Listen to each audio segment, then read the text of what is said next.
Puesta a punto. Y estamos ya junto a Felipe Arruabarrena, practicante preprofesional de esta casa de estudios, que además, ¿es tu debut al aire, Felipe? No.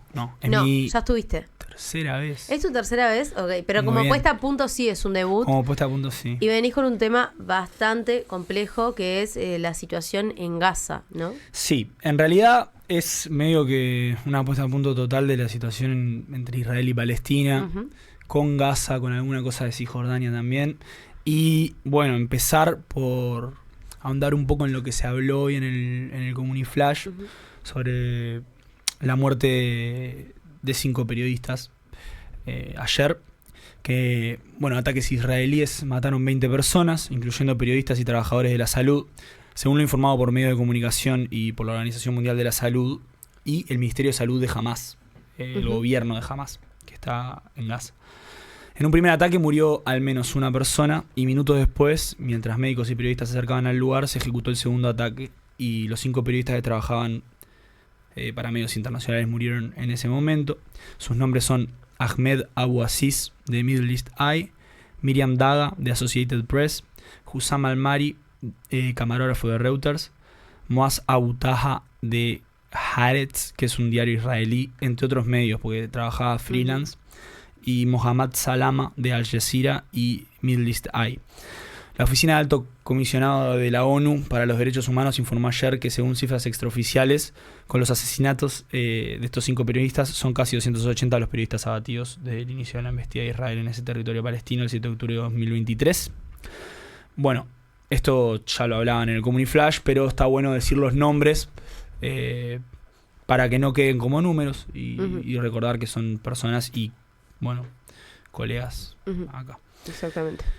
Bueno, yendo más ahora a la cuestión de la hambruna en Gaza, la clasificación integrada de seguridad alimentaria en fases, IPC por su cifra en inglés, respaldada por la ONU, declaró oficialmente la hambruna en Gaza. En su informe declaró que afecta a al menos 500.000 personas, que es un número que constituye un cuarto de la población palestina en Gaza. Además, el informe dice que de no tomar acción inmediata se extenderá a otras zonas en el próximo mes y para junio de 2026 la desnutrición amenazará la vida de 132.000 niños menores de 5 años. El informe llama a ejercer presión para lograr un alto al fuego que pueda poner fin a esta hambruna que dice es causada exclusivamente por acción humana. Es decir, que no tiene causas naturales como otras hambrunas contemporáneas. El secretario general de las Naciones Unidas, Antonio Guterres, expresó que es una hambruna que podría haber sido evitada de no ser por las continuas obstrucciones por el gobierno de Israel.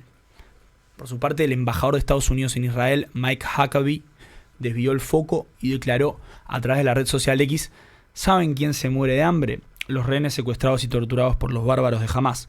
Tal vez los terroristas sobrealimentados podrían compartir sus almacenes robados con la gente hambrienta, especialmente con los rehenes. Bueno, esto es una táctica que se viene repitiendo por parte tanto del gobierno estadounidense como el gobierno israelí, de justificar las acciones de Israel en Gaza con la comparación a lo que está haciendo Hamás. Pero esto no los exonera de accionar como debería accionar un Estado que se supone es constitucional. Bueno, el gobierno de Netanyahu acusó el informe de ser mentiras hechas a medida para la campaña de Hamás y ha continuado mandando señales contradictorias en las pasadas semanas respecto de un posible cese al fuego. En la misma semana que anunció el plan de la ofensiva para tomar la ciudad de Gaza, en el 8 de agosto, anunció que reiniciaba las negociaciones para las liberaciones de los rehenes restantes. Mientras que Israel moviliza miles y miles de reservistas, en Gaza hace meses que la gente no tiene acceso a alimentos nutritivos. ¿A qué me refiero con esto? No se puede sobrevivir tan solo a pan y pasta. Hace meses la gente no tiene acceso a carne, huevos o fruta. Bueno, refiriendo un poco a esto de la comparación entre Hamás, el Estado de Israel y demás, hay que hacer ciertas distinciones. En primer lugar, hay que distinguir entre los gobiernos de Cisjordania y de Gaza. Mahmoud Abbas es el presidente del Estado palestino, que es una cosa que se inventó hace poco, porque antes la autoridad palestina era la Autoridad Nacional Palestina, que se creó con los acuerdos de Oslo, que fueron unas negociaciones entre Israel y Palestina con Estados Unidos como mediador. Se suponía que iba a ser un gobierno provisorio por 5 años, pero terminó prolongándose. Y de esa Autoridad Nacional Palestina se desprendió el Estado palestino. Junto con la Organización de Liberación Palestina, que está conformada por Al-Fatah, que era el grupo de... se me fue el nombre ahora, pero de la persona esta muy importante de la Organización de Liberación Palestina, que con otros bandos... Lo vamos a ir buscando, no te preocupes. Yasir Arafat. Yasir Arafat. Era la organización de Yasir Arafat que, junto con la Autoridad Nacional Palestina, formaron el Estado palestino y es el que gobierna, reconocido por entes internacionales, en Cisjordania. Y gobernaba en Gaza hasta 2007, cuando lo derrocó Hamas, que hoy en día gobierna allí de facto. Esta organización es considerada en gran medida por la comunidad internacional como una organización terrorista, no responde al gobierno palestino y sus acciones de octubre de 2023, que fueron la justificación de la ocupación israelí, tampoco lo hacen. Bueno, yendo de vuelta al plan de ocupación de Gaza, ¿cuáles son los puntos centrales? Primer punto, desarmar a Hamas. Segundo punto, la liberación de todos los rehenes vivos o muertos, porque se piensa que quedan rehenes vivos, pero son los menos. Y quieren que se le devuelvan los cuerpos o que los que quedan vivos sean devueltos a sus familias. Luego, la desmilitarización de Gaza, el establecimiento de una barrera de seguridad para Israel que no quede amenazado a ataques como el de octubre de 2023 de vuelta. Y por último, poner un gobierno civil, no israelí, pero tampoco de Hamas ni de la Autoridad Nacional Palestina. Que eso es medio raro. Es más que nada, se podría decir que es un gobierno títere de Estados Unidos, un gobierno títere de Israel, pero eso está abierto a interpretación. Es importante resaltar que Netanyahu dijo abiertamente que su intención es ocupar toda la franja de Gaza y no solamente la ciudad de Gaza como establece el plan inicial. Hace casi exactamente 20 años los israelíes se retiraron de Gaza y antes de eso había 55 asentamientos como los que hay hoy en Cisjordania, con 7.500 israelíes viviendo allí. Gente que tiene intenciones de volver a Gaza.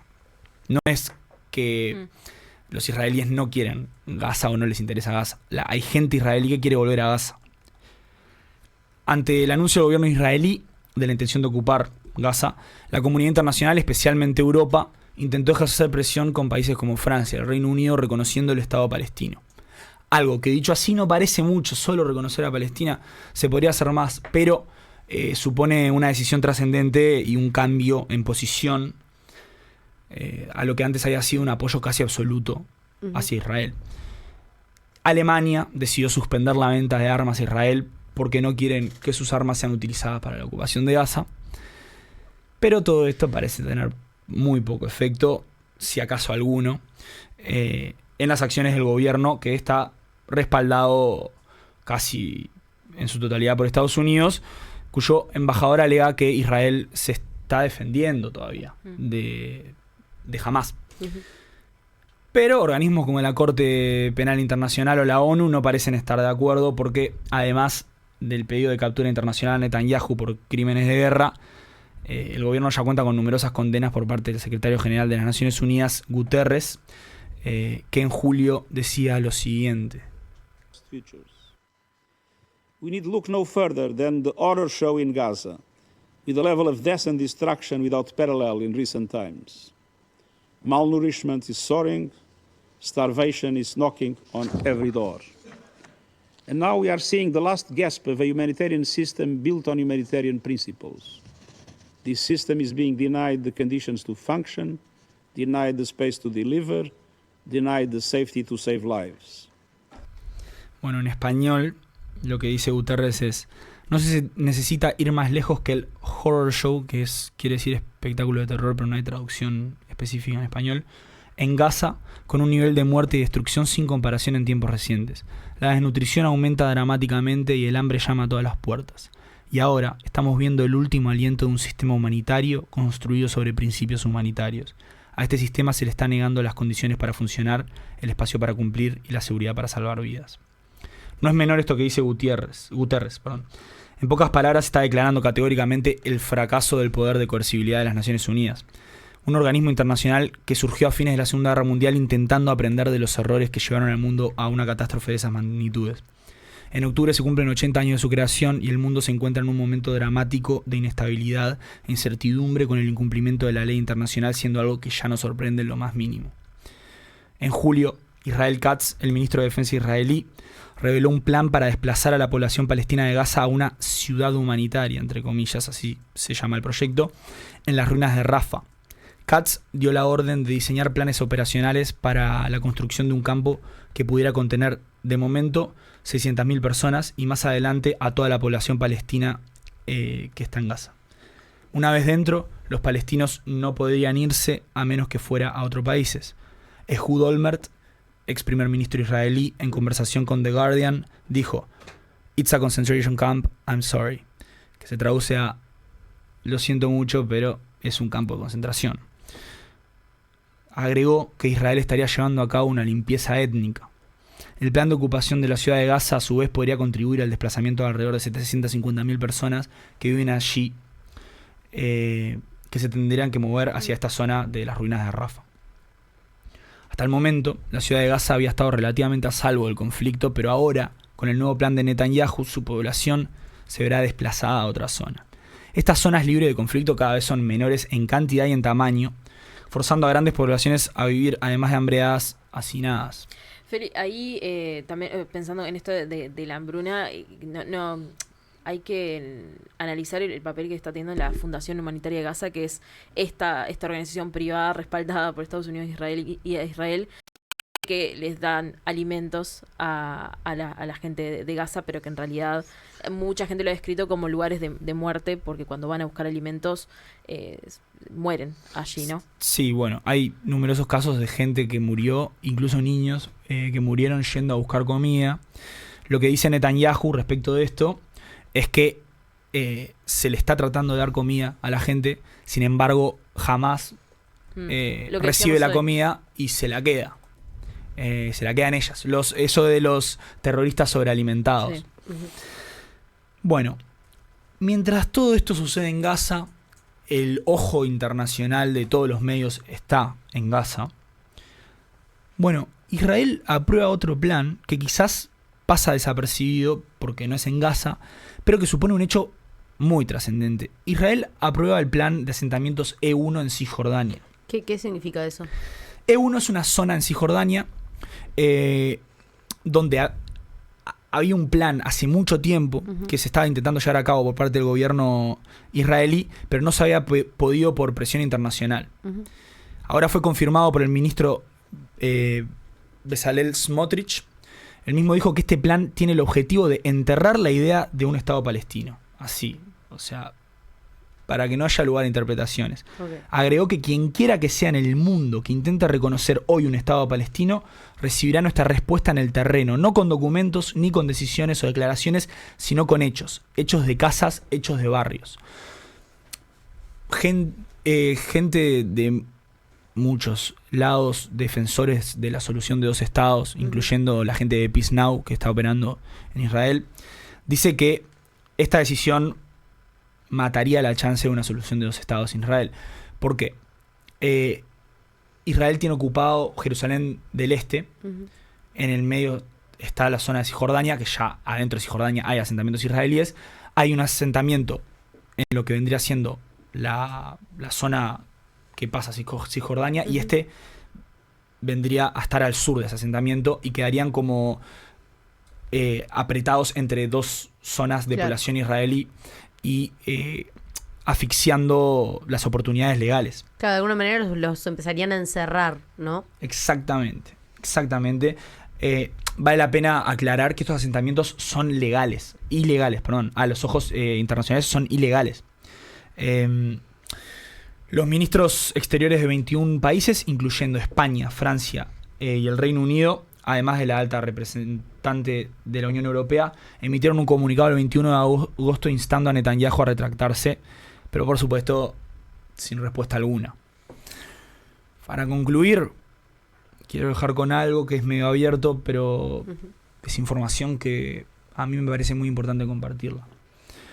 El abogado judío polaco Rafael Lemkin acuñó en su libro El gobierno del eje en la Europa ocupada la palabra genocidio, que en ese momento era un neologismo para describir las acciones del nazismo en el Holocausto. El autor hace alusión a la etimología de la palabra, que proviene del griego antiguo genos, para referirse a una raza o tribu, y el latinazgo cide, que corresponde a asesinato, formando una palabra etimológicamente similar a homicidio, infanticidio, parricidio, etc.